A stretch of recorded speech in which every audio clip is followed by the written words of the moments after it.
Just as the Columbia we think represents man's finest aspirations in the field of science and technology, so too does the struggle of the Afghan people represent man's highest aspirations for freedom. I am dedicating on behalf of the American people the March 22nd launch of the Columbia to the people of Afghanistan.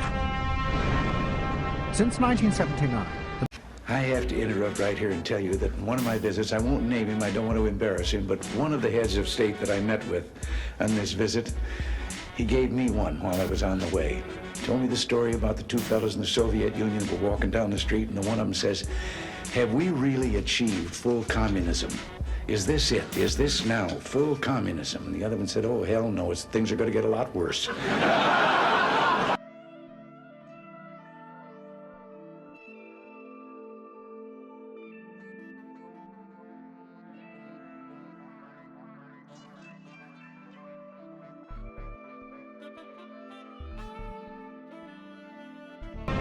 Since 1979, the Mujahideen resistance had been fighting a vicious war in Afghanistan against the Soviet invasion. But now, a small group in the Reagan White House saw in these fighters a way of achieving their vision of transforming the world. To them, they were not just nationalists, they were freedom fighters who could bring down the Soviet Union and help spread democracy around the world. It was called the Reagan Doctrine. It was a small group of people, and yes, we did have. Everybody thinks, oh, the Reagan Doctrine, the Reagan administration, like everybody was for it. No, it was a small little cabal within the within the Reagan White House that really pulled this off. What united this small group of ours was the vision of bringing more freedom to the world, more security to the world, to actually get rid of the Soviet Union itself.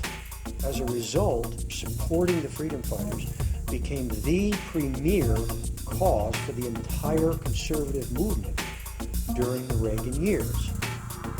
But the Americans were setting out to defeat a mythological enemy. As last week's episode showed, the neoconservatives, who are now in power in Reagan's White House, had created an exaggerated and distorted vision of the Soviet Union as the source of all evil in the world.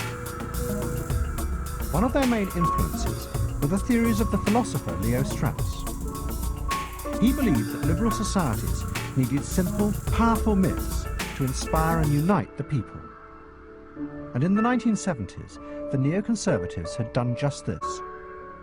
Paul Wolfowitz, Richard Pearl, and other neoconservatives had set out to reassert the myth of America as a unique country whose destiny was to struggle against evil throughout the world. Now in power, they had come to believe this myth.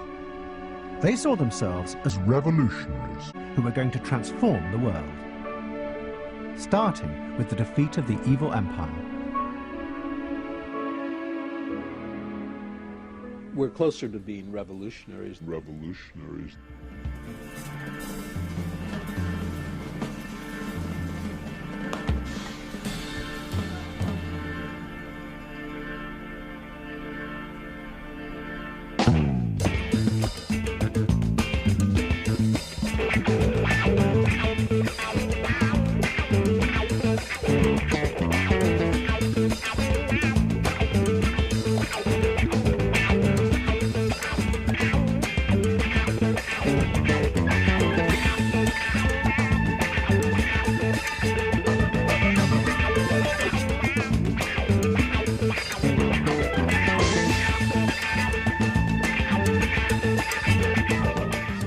That we want to change some deeply entrenched notions about the proper role of American power in the world. We want to see that power used constructively and to enlarge the opportunity for decent governance around the world. We're not happy about the old cozy relationships with dictators. And the man who is going to help the neoconservatives do this was the new head of the CIA, William Casey.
head of the CIA, William Casey.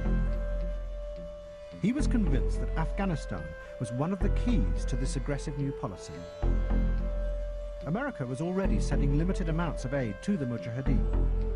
But now, Casey ordered one of his agents to go and form an alliance with the freedom fighters and give them as much money as they wanted and the most sophisticated weapons to defeat the Soviet military forces.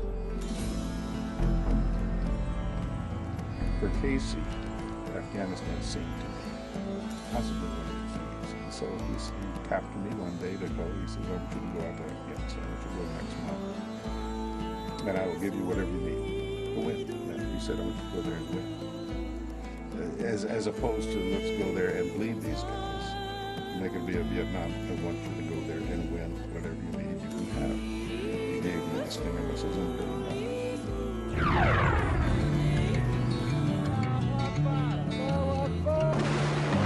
Yellow is the color of my true love's here in the morning when we rise in the morning when we rise. That's the time. That's the time. That's the time. That's the time. American money and weapons now began to pour across the Pakistan border into Afghanistan. CIA agents trained the Mujahideen in the techniques of assassination and terror, including car bombing. And they gave them satellite images of Russian troops to help in their attacks.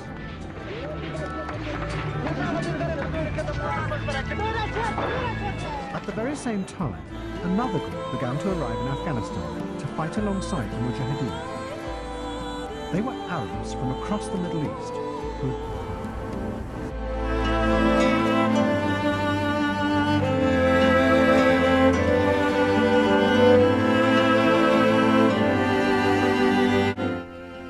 And you probably all remember that in 1983, their truck bombs attacked the U.S. Embassy in Beirut and the Marine barracks at the airport.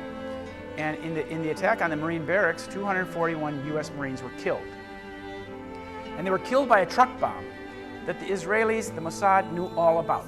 The Mossad knew the type of the truck, where it was being built, what kind of bomb it had, the license plates, everything. But they didn't tell that to the American military. So the American military paid the price in blood. The head of Israeli intelligence said to the other Mossad people, said, the Americans are a big country, they can take care of themselves. So what it indicates, though, is that the Mossad knew all about the truck bomb. Now, how did the Mossad know all about the truck bomb if they weren't involved in making the truck bomb?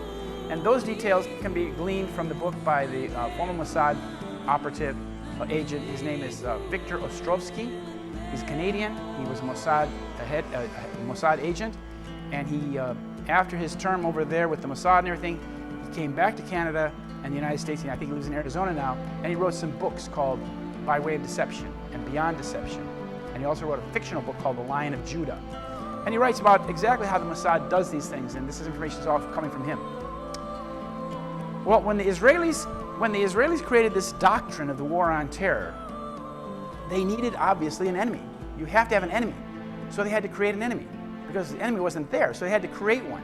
And when the Red Army, when the Soviet Union invaded Afghanistan in 1979, that gave the Americans and the Israelis the opportunity to create this anti-Western force. We began arming, Ronald Reagan and the CIA began arming the Mujahideen, here seen in the Oval Office. And in this operation, which really began with a lot of money in 1983, the CIA was arming the Afghans to fight the Red Army. And the main allies in this operation were Israel, Saudi Arabia, and Pakistan. And the guy that ran it from the Congress was this man, Charlie Wilson from Texas. He was very, very pro-Israel, and when he got elected to Congress in 1973, he went to Washington, and he came under the wing of the Mossad station chief in Washington, a man named Zvi Rafia. And what happened, if you read the book about Charlie Wilson's war, you'll read that the lion's share of the money from the CIA in Saudi Arabia was given to this group led by this man Gulbuddin Hekmatyar, seen in the lower picture there, with the black beard. And what's peculiar about this is that the CIA and the Mossad were arming the most anti-Western group out there. There were other groups they could have given money to Abdul Haq, who was a very effective Pashtun fighter. Very effective. And yet they didn't give money to Abdul Haq, rather they gave money to this guy's operation, which never had any success in the battlefield, which was known for like basically stirring up the other groups, you know, the other Mujahideen groups, and which was the most anti-Western. Why would the Americans and the Israelis be funding and arming the most anti-Western group out there? It doesn't make any sense, unless you consider that what they were really doing is they were creating the enemy for the war on terror, the next war. They were creating tomorrow's enemy. This is how it worked. The Mossad connection, Charlie Wilson was the guy that wanted to defeat the Red Army, wanted to arm these guys, and he was being led by this Israeli head of the Mossad, the man in the lower picture, Zvi Rafia, who was in fact the Mossad station chief in Washington. And what Rafia did is that he used Charlie Wilson's office, congressional office, as if it were his own. This is a quote from the book, Charlie Wilson's War. It says on the lower left, Zvi Rafia always acted as if he owned Wilson's office. One of the staffers kept a list of people he needed to lobby. He would use the phones, give projects to the staff, and call on Charlie to intervene whenever he needed him. So this is a case where the Mossad chief was basically using a congressman and his office to accomplish Israeli policy in Afghanistan and Pakistan. And what they did is that the Israelis trained these Afghan fighters. And the Hekmatyar group included a group of Arabs, which are called the Afghan Arabs. These are Arabs who were sent or went to Pakistan in order to fight with the Mujahideen. The Mujahideen, of course, were Afghan people, not Arabs. The Arabs were people come from Saudi Arabia and other Arab countries to fight with them in the jihad, right? And what's interesting is that the people who were training this group was Israeli military intelligence. And at the time, 1983, 84, and 85, the man who headed Israeli military intelligence was Ehud Barak, the man who blamed Osama bin Laden. So his men are the ones who trained Osama bin Laden in the beginning.